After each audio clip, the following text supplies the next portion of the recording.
Good evening, friends. Thank you so much for joining us tonight. My name is Salman Gulistan. I'm an attorney and local activist, amongst many other things. Part of a great team bringing this wonderful art exhibition on the Mahsa Remembrance Day to you. First of all, I want to thank my partner in crime, Farzan, the man with the camera. This was his idea, and I'm really just your Vanna White for the evening. Also, I wanted to thank Provision Coffee for accommodating us this evening. That was very generous, our generous hosts staying open late, and their support of our cause and human rights. Thank you to all of our friends at Provision. Please remember to buy nice coffee. we have and had some officials here this evening, Representative Laura Turek from District 4. Thank you, Representative Turek, for making it out tonight and for your support. And we're going to hear from her a little bit later. The Vice Mayor Ansari was here earlier. Also thank you to her for stopping by. A few upcoming events, just so you know about what's going on relating to Iran human rights in the community. The Arizona for Free Iran movement group has an upcoming rally in Tempe this Saturday the 16th in the evening. You can find more information about that on Instagram. The Arizona Persian Cultural Center is holding a memorial for Mahsa Amini also on the 16th. You can find that information on their website. City Hall is being lit in the colors of the Iranian flag from this Friday to Sunday. And there is a virtual reality mural at Carly's Bistro, also downtown, a virtual reality version of the mural that is painted on Roosevelt Row, where you really can get and step into it and hear the story behind the mural, interview with the artists. Really exciting stuff. And some of those efforts were spearheaded by, again, the Vice Mayor, so we thank her for those efforts. We're here this evening because of a young girl named Mahsa Amini and far too many like her. In the past 45, 46 years, Iran has been ruled by a ruthless dictatorship, better described as a corrupt mafia, who does unimaginable horrors to its own people. The Iranian people have been held hostage in their own country for 40 years, lacking many of the freedoms that most of the civilized world enjoys. And I remember as a kid when I visited, I went as a teenager for one summer, one of the very first things a taxi driver asked me in Tehran, he said, "You're coming from the United States. You're coming from paradise. Why are you coming to this hell? What are you doing here?"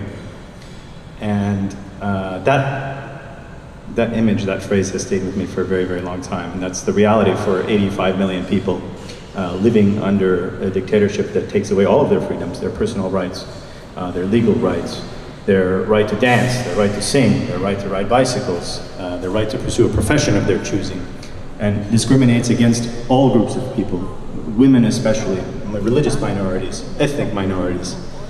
On my left, you're going to see a series of proclamations.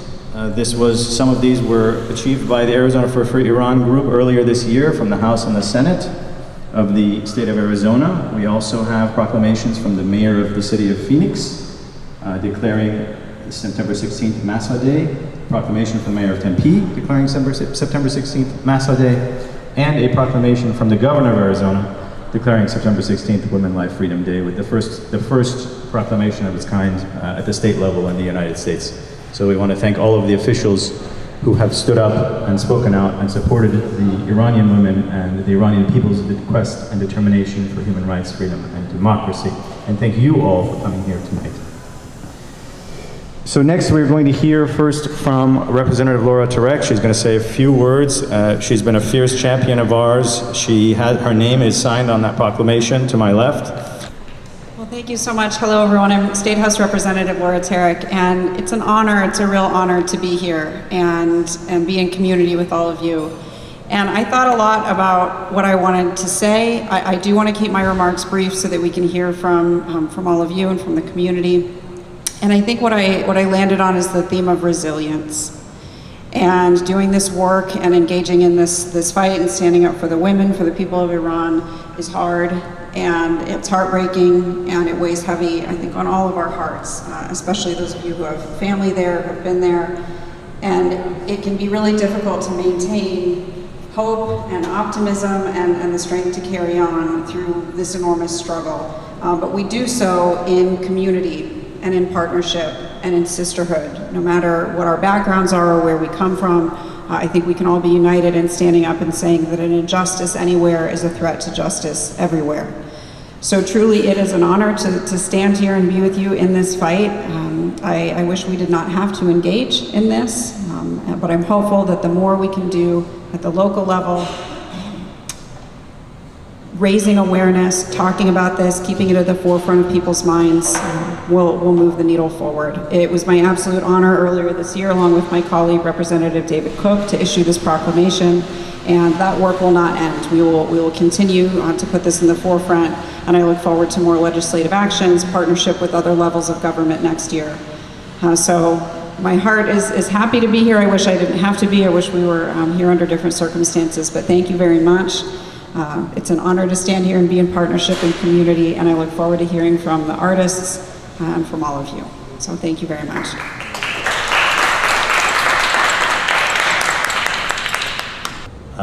So next part of our program, I want to invite a few speakers to come and talk about their experiences in Iran. First, I'm going to start with Yossi. School days were marred by stress, introducing me to concepts like difference, hatred, minority, and oppression at a young age. I'll never forget the first time when the principal summoned me to the office and questioned me. What's your religion? Baha'i. Then you're not human and God doesn't love you. My 12 years of schooling were marked by animosity, where teachers ridiculed, low grades, constant stress, and compulsory events where I witnessed my faith, the Baha'i faith, being openly criticized. Some of my classmates even distanced themselves from me, influenced by teachers and some of their families who believed that Baha'is were impure and not accepted by God. The word impure became all too familiar to me, a painful reminder of my perceived impurity. Those 12 years in the school were a constant struggle for me because my religion was not Islam. Thank you, Yossi, for sharing that personal story. I know it was very difficult, but it's something we all need to hear, particularly for people who don't know what's going on and what's been going on for the last 45 years. The next guest I'd like to invite is Maryam Khanum. Where are you, Ms. Maryam? To share her story and her experiences in Iran. So I try to put all my money together to save them, just to buy very normal and simple boots, so that I don't get my socks like soaked, my shoes soaked, while going to school, to college. So I was in rush, and I was walking so fast, while I heard a woman calling me and asking me to stop and to help. So the woman suddenly approached me, like closely, right into my face. She was in chador, if you know what is chador. And it was only at that moment that I found, it happened just in a flash. I found a gun coming out of her chador and pointing, targeting my forehead. So for me, a student just for putting on the boots and beating me, and just telling me that I was putting those boots to turn them on from afar, so raping me in the so-called morality police would serve me the best. Thank you, Maryam Jan, for sharing your experience, the difficult experience of being arrested for a pair of boots. The calligraphy is representing the death of Mahsa, just because Mahsa was dead, but because of just showing a piece of her hair. So I just wanted her to be as bold as possible because it's literally like, it's so disturbing to know like how she got killed. And with that, I'm going to introduce a dear friend and colleague who's been in the trenches with me and many of us for a very long time over this last year, Farzan. Come on up. Thank you so much. Thank you all of you, President Tarek. Thank you so much for coming out tonight. Thank you for those who talked about their arts, their experiences, and their support. Thank you, Provision, for giving us this place and this opportunity. We really appreciate it. So, as a closing for tonight, I just want to, reiterate an emphasis on perseverance, as President Tarek mentioned, not giving up and fighting for what is right.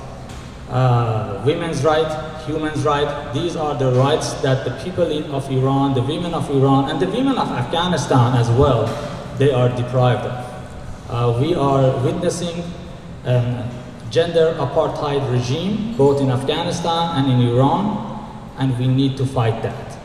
We need to fight that, we need that for the humanity, not just for the people of Iran. So, last night, something really good and big happened. So we were advocating for Mahsa Act, also known as HR 589, in the House, and it was passed last night. That was a great achievement for the Iranians. That was a great achievement. Thank you. When it started in January, when the Representative Jim Banks, when he introduced the bill, we started calling representatives, we started emailing them, tweeting at them, sending messages. And some people were like, no, you cannot do any change by tweeting. Nothing happened in social media. We proved them wrong. So I highly encourage you to engage in social media, to call your representative, to talk to them. It will happen. You have to believe it.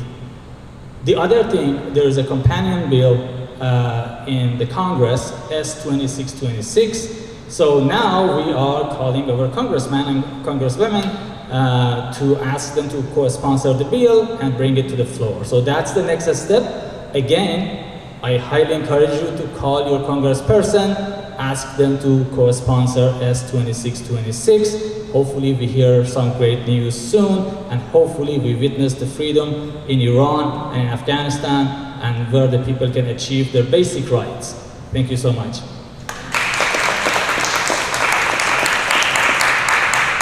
Sure, so the question is, how can you support?